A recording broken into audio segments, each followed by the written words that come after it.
अस्सलामुअलैकुम, welcome to देसी kitchen हांडी। आज की जो हमारी रेसिपी है वो है बैंगन का भरता। तो उसको बनाना स्टार्ट करते हैं।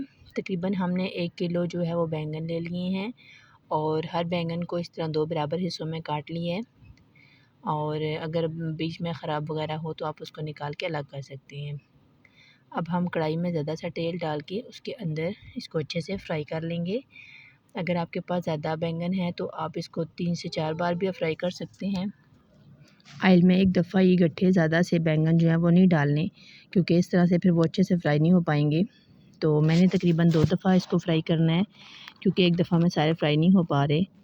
तो ये देखिए जी, बैंगन हमारे फ्राई हो चुके हैं। अब हम इसको उल्टा देंगे। उल्टाने के बाद तकरीबन 3 से 4 सेकंड के लिए हम इसको छोड़ेंगे, ताकि ये दूसरी साइड से भी अच्छी तरह से फ्राई हो जाएँ। तो दूसरी साइड जो वाइट साइड है उसे तो फ़ौरन से फ्राई हो जाते हैं, इसलिए वहाँ ज़्यादा देर के लिए इसको नहीं छोड़ना। तो अब हम जितने भी बैंगन हैं हम फ्राई हो चुके हैं। अब हम इनको बारी बारी चिमटे की मदद से निकाल लेंगे, किसी बड़े बर्तन में निकाल के रख लेंगे। और बाकी जो बैंगन रह गए हैं अब हम उनको भी इसी तरह फ्राई कर लेंगे। बैंगन को अच्छे से डीप फ्राई करना है ताकि पकाने में आसानी हो। तो ये देखिए जी, हमारे बैंगन अच्छी तरह से फ्राई हो चुके हैं।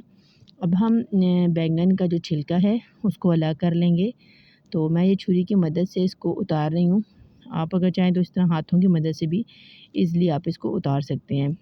सिर्फ़ जो है छिलका इसका जो है अलग रखना है आपने, और इसके अंदर का जो गूदा वग़ैरह है उसको आपने अलग कर लेना है। ये देखें, छुरी इस तरह से आप मारेंगे तो बहुत ही ये नरम हुआ होता है, फ़ौरन से सारा जो गूदा है इसका बाहर आ जाएगा। तो जहाँ से आपको लगे कि छिलका टूट रहा है तो कोई मसला नहीं है, उसका छिलका जो है वो अलग कर लें और जो गूदा है वो निकाल लें। ये देखिए, मैंने सारा गूदा अलग कर लिया और छिलके अलग कर लिए हैं। आप अगर चाहें तो छिलके जो हैं वो भी बीच में डाल के पका सकते हैं। अब हम जो है एक बर्तन में थोड़ा-सा ऑयल डालेंगे। ऑयल की मिक़दार बहुत कम रखनी है, क्योंकि हमने जो है वो पहले बैंगन भी फ्राई किए हुए हैं तो उन्होंने भी तेल काफ़ी जज़ब कर लिया था। तो इसलिए हम इधर मसाले में बहुत ही कम ऑयल यूज़ करेंगे, ताकि जब सालन बने तो बहुत ज़्यादा ऑयली ना हो। अब हम प्याज को अच्छे से हम फ्राई कर लेते हैं। बहुत ज़्यादा ब्राउन नहीं करना, बस इतना करना है कि इसका कच्चापन दूर हो जाए। तो ये देखिए जी, हमारे प्याज जो हैं वो अच्छे से हो चुके हैं फ्राई। अब हमने लहसुन छील के रख लिया था। तो याद रहे कि बैंगन में आपने लहसुन जो है वो पीस के नहीं डालना, बल्कि इस तरह पीसेस करके पतले-पतले, लंबे-लंबे, तो आपने इसको बैंगन के अंदर शामिल कर देना है। अब हम बैंगन वो जो है लहसुन उसको हमने फ्राई कर लिया है। अब हम इसके अंदर टमाटर शामिल करेंगे। मेरे पास चूँकि टमाटर फ्रीज़ हुए थे, ज़्यादातर मैं फ्रीज़ हुए टमाटर इस्तेमाल करती हूँ। तो अब हम जो है इसको तकरीबन 1.5 मिनट के लिए हम इसको ऐसे ही पकाएँगे और उसके बाद हम इसके अंदर सारे मसाले डाल देंगे।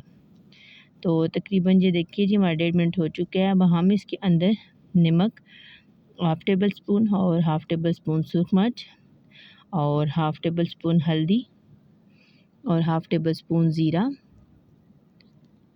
और थोड़ा-सा खुश्क धनिया इसके अंदर शामिल कर देंगे। आप नमक मिर्च अपने ज़ायके के हिसाब से कम या ज़्यादा कर सकते हैं। बाकी जो मसाले हैं वो 1 किलो बैंगन के लिए यही इस्तेमाल करें। अब हम इसको अच्छे से कर लेंगे मिक्स, ताकि हमारा मसाला जो है वो अच्छी तरह से तैयार हो जाए। मसाला की जो है वो भुनाई कोशिश करें कि जब भी इसको मसाला भूनना हो तो इसको कवर करके इसकी भुनाई करें, क्योंकि इससे बहुत ही अच्छी भुनाई होती है और ऑयल फ़ौरन से सारे मसाले से सालन जो ऑयल है वो अलग हो जाता है। तो इसको 1-2 मिनट के लिए हम तकरीबन ऐसे ही इसको मिक्स कर लेंगे और उसके बाद हम इसको कवर करके तकरीबन 30 सेकंड के लिए हम इसको छोड़ देंगे। तो हमने इसको कवर कर दिया है। अब हम इसको 30 सेकंड के बाद चेक करते हैं। जी, तो 30 सेकंड हो चुके हैं। अब हम इसका कवर उतार लिया, तो आप ये देख सकते हैं कि बहुत ही अच्छे से मसाला सारा हमारा मिक्स हो चुका है। और लेकिन अभी जो ऑयल है वो थोड़ा अलग नहीं हुआ, तो इसको तकरीबन 30 सेकंड के लिए मज़ीद इसको भुनाई कर लेते हैं और साथ चेक करते हैं हमारा लहसुन गल चुका है या नहीं। ये देखें, मामूली सा फ़र्क रह गया है इसके अंदर, तो वो जब हम बैंगन इसके अंदर शामिल करेंगे तो जो वो मामूली सा फ़र्क है वो भी ख़त्म हो जाएगा। तो अब हम इसको अच्छी तरह से ये देखें, अब ऑयल जो है वो अलग हो गया है। तकरीबन मैंने इसको 1.5 मिनट पकाया था। अब हम इसके अंदर जो है सारे जो बैंगन का भरता हमने बनाया था वो सारा इसके अंदर शामिल कर देंगे। आप अगर चाहें तो इसके अंदर वो छिलके भी इस्तेमाल कर सकते हैं, लेकिन हमारे घर वाले चूँकि नहीं खाते तो इसलिए छिलके मैंने ज़ाया कर दिए हैं और सिर्फ़ जो इसका भरता है वही शामिल किया है। तो बहुत लोग जो हैं वो करते हैं इस तरह के, जो बैंगन का भरता बनाते हैं तो इसको पीस लेते हैं। इसको पीसने की ज़रूरत नहीं है, ये ऑलरेडी इतना गल चुका होता है कि इसको मसाले के अंदर आप डालेंगे तो वो फ़ौरन से ख़ुद ही कीमा बन जाएगा। तो अब हम इसको तकरीबन 1.5 मिनट तक हम इसको बगैर कवर के अच्छी तरह से इसकी भुनाई करेंगे। तो जब ये अच्छी तरह से इसकी भुनाई हो चुकेगी तो फिर हम इसको कवर करके तकरीबन 1.5 मिनट के लिए हम इसको बिल्कुल स्लो फ्लेम पे इसको पका लेंगे। अभी हमने मीडियम फ्लेम रखी हुई है क्योंकि अभी हम इसके अंदर चम्मच साथ साथ हिला रहे हैं। तो लेकिन जब हम इसको कवर करेंगे तो फिर आपने बिल्कुल स्लो फ्लेम कर देनी है ताकि अच्छी तरह से जितना भी मसाले का जायका है वो सारा बैंगन के अंदर भी चला जाए।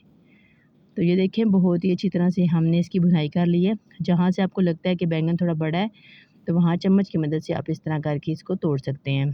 इसको अलग से पीसने की ज़रूरत नहीं है, मेरे ख़्याल में तो वो वक्त का ज़िया ही है, बाकी तो उससे कोई फ़ायदा नहीं है। मसाले के अंदर भी ये ख़ुद ब खुद ही तकरीबन कीमा बन जाता है। तो ये देखिए मैंने इसको बहुत अच्छे से कर लिया है मिक्स। अब हम इसको कर देंगे कवर। कवर करने के बाद इसको बिल्कुल स्लो फ्लेम पे 1.5 से 2 मिनट के लिए हम इसको छोड़ देंगे और 1.5 से 2 मिनट के बाद ये हमारा सालन बन के तैयार हो जाएगा। जी, तो सालन बन के तैयार हो चुका है।